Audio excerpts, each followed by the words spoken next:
My name is Matt Swift. I'm a physical therapist at Change Sports Physical Therapy in Huntington Beach.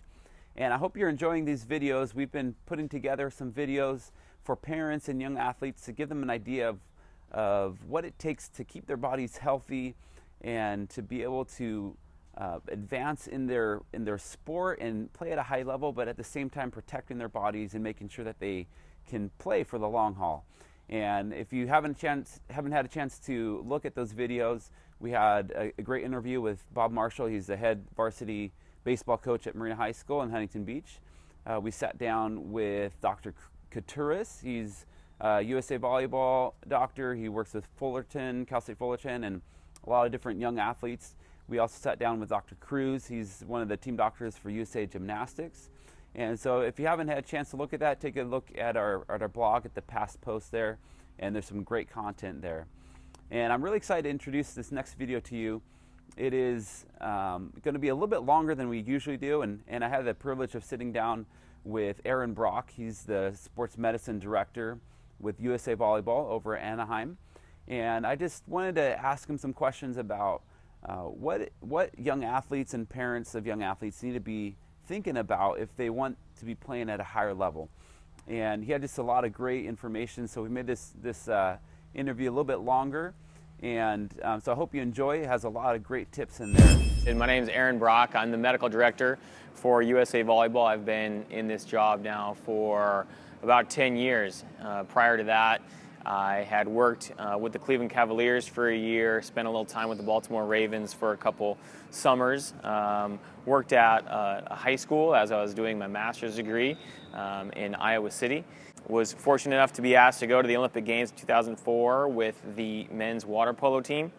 And from there, I went to Chicago, North Central College, and was the head athletic trainer there for 2 years. And that was where I was prior to accepting this position. Since then, in 2005, I came on here with USA Volleyball. We were at the Olympic Training Center in Colorado Springs for 1 year, and then we moved here to Anaheim.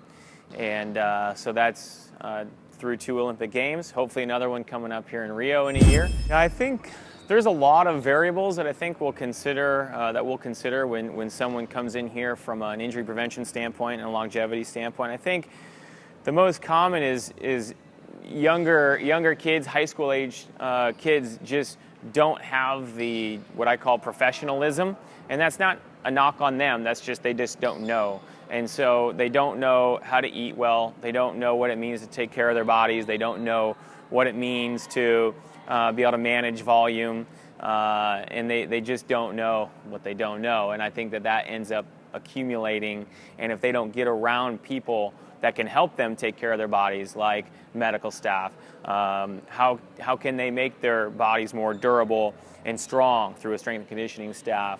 How do they know what to eat and how to eat through a dietitian or some type of provider that can help them in that regard?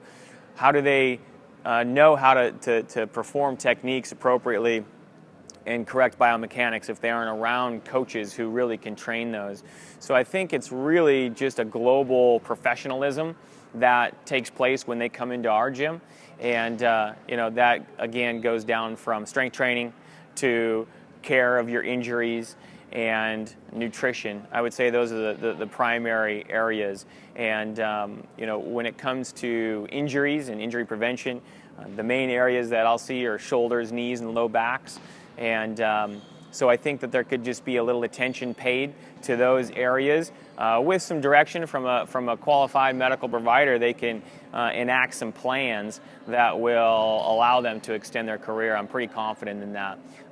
However, they usually can't come up with that on their own. They need some help trying to figure out what to do. But just the idea that they need to do it, I think, is probably the primary thing.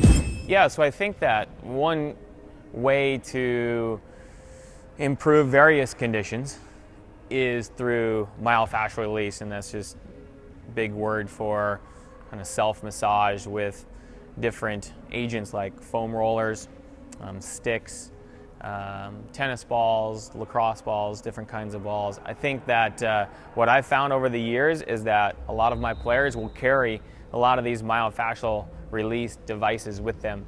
And even if it's something simple like a small foam roll and a tennis ball, I think that can be really valuable. So whether it's you're sore, tired, maybe some kind of muscle spasm throughout a long day of tournament play, and you're trying to get ready for the next day, I would say that one of the best things to do is utilize those myofascial release tools.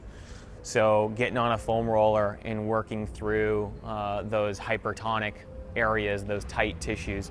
A lot of times for the knees, the quads can get tight. IT bands, those would be like the two main areas that I would see. And a lot of times I'll combo a foam roll with a stretch, or a myofascial release with a stretch. So if your shoulder is tired, sore, stiff, and you have to play the next day, I like to spend a little time with a tennis ball, kind of rolling out this chest and rolling out the back of the shoulder, and then I stretch the chest and stretch the back of the shoulder. Roll it out again, front, back, stretch it front and back.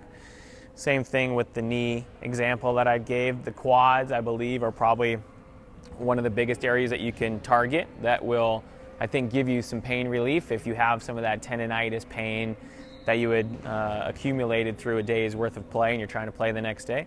If you can roll or use one of the sticks, if you can roll that, usually I'll roll it for a minute and then I'll stretch it for a minute, roll it for a minute, stretch it for a minute, maybe 2 or 3 cycles through there. So I like to combo some myofascial release to get some inhibition of that muscle tissue, and then I use some static stretching to lengthen that muscle tissue. And I find that that has a pretty therapeutic effect from day to day. So yeah, I think that if there was one keystone concept that I could promote, is the idea of being totally in.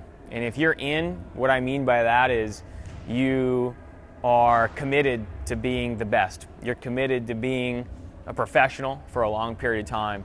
And you don't want to make that commitment unless it's real, because what that means is a lot of work. And it's a lot of time, energy in taking care of yourself and doing the right thing. So the first thing is, if you want to make that commitment, then do it and know what that means, know what the implications are. And the implications are pretty broad. And it's really then comes down to a whole way of life. The way you take care of yourself off the court, the way that you approach sleep, the way that you approach what you eat, and how you exercise, and how you're going to do the most you can in the weight room. It just ends up being a very broad, kind of multifactorial type of implication when you do commit to being the best. And along the lines of that commitment and that all-in mentality, what I would actually recommend is that means less volleyball. A lot of times when you're an adolescent, your body's still growing and developing. I think that there can be more performance-enhancing measures taken off the court sometimes than on the court, or if the work on the court is strategic. In strategic, I mean just the amount of swings and jumps you take. Really, if I could just say you're going to monitor and limit the amount of swings and jumps, you can be on the court every day if you want, but that's working on technique and skill, passing, setting, doing non-impact type of activities for your body. I think that's okay. It's just where we get into trouble is that our athletes come and play for Team USA in the summer, and then they go overseas and play professionally in the winter. They get no off season. They're playing year round, and that causes problems. It is what it is. I think for us, I don't know there's really anything that you can do about it, but for a high school student athlete, there is something you can do about it, and that's have a nice undulating schedule to the year and not play volleyball year-round. I would be very emphatic about that recommendation, is not playing volleyball year-round, unless that year-round meant there was at least a 3 to 4 month period of time that they weren't jumping and swinging. So if there was more technique work on the court, okay, but I feel that there should be about a 3 to 4 month period of time where they aren't jumping and swinging. I really think that that would set them best up for the future, and allow their bodies to grow and mature and develop without the repetitive stress that we know causes problems down the road. And when you get into college, a lot of that time off, or that off season, is built in. And so there are periods of time where they do require them to not practice. And again, that doesn't mean that they're not all in and that they're not committed. It just looks a little different. They're working hard in other areas. They're still taking care of themselves as best they can in all areas of life, and perhaps spending more time on the physical side of their body when it comes to some rehabilitation and some strength training, as opposed to volleyball. There's a time and a place where you're gonna back off on the strength training because it's all about playing. I don't think you ever stop strength training when it's all about the playing, but you back off. And then in the off season, it's flip-flopped. Maybe it's more about the strength training than it is the court. So I would definitely suggest there not be a continuous load to the knees and shoulders day after day, month after month, year after year. Otherwise, I truly believe you're going to be going down the road of an overuse injury that may or may not have some pretty big